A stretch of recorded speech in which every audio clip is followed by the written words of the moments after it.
ఆసియాలోని అతిపెద్ద గిరిజన జాతరగా ప్రసిద్ధిగాంచిన మేడారం మహాజాతరలో ఆదివాసీ సంస్కృతి ఉట్టిపడేలా అత్యుత్తమ పునర్నిర్మాణం చేసిన ఆలయాన్ని సీఎం రేవంత్ రెడ్డి సోమవారం తెల్లవారుజామున భక్తులకు అంకితం చేశారు.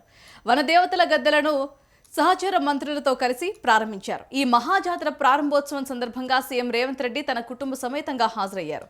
సతీమణి గీతారెడ్డితో పాటు ఆయన కుమార్తె, అల్లుడు, మనవడు కూడా వనదేవతల గద్దెల ప్రారంభోత్సవ కార్యక్రమంలో పాల్గొన్నారు. ఈ సందర్భంగా రేవంత్ కుటుంబం మొక్కులు చెల్లించుకొని ప్రత్యేక పూజలు చేశారు.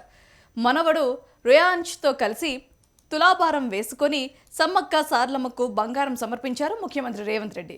నిన్న కేబినెట్ సమావేశంలో మేడారంలోనే నిర్వహించారు. ఆదివారం రాత్రి మేడారంలోనే బస చేసిన సీఎం మంత్రులు సోమవారం ఉదయం పునర్నిర్మాణం చేసిన ఆలయంలో కొలువుదీరిన సమ్మక్క సార్లమ్మ ప్రాంగణాన్ని ప్రారంభించారు. తొలుత అమ్మవార్ల గద్దెల ప్రాంగణంలో పైలాన్ను ముఖ్యమంత్రి రేవంత్ రెడ్డి ఆవిష్కరించారు.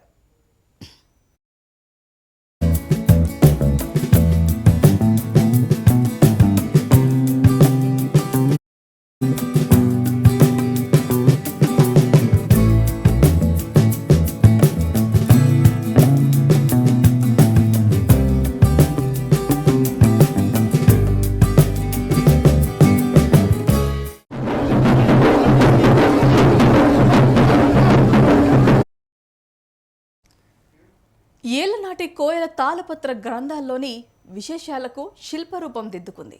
చారిత్రక కట్టడాల తరహాలో అద్భుత కట్టడం ఆవిష్కృతమైంది. సమ్మక్క సార్లమ్మ మహాజాతర నిర్మాణ పనులు చరిత్రలోనే ఓ మైలురాయిగా నిలిచిపోయేలా సర్కార్ చేపట్టింది.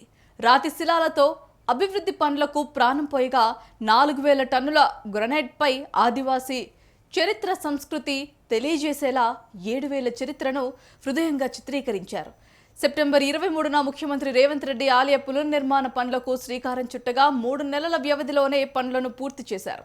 సమ్మక్క సార్లమ్మ చరిత్ర నిర్మాణ పనులు ఆదివాసీల మూలాల జాతర చరిత్రను కళ్లకు కట్టినట్లుగా నిర్మాణాలు చేపట్టారు. ఆదివాసీల సంస్కృతి సాంప్రదాయాలకు పెద్దపీట వేస్తూ చరిత్రను కళ్లకు కట్టే విధంగా 100 ఏళ్లు చెక్కు చెదరకుండా పనులు పూర్తి చేశారు.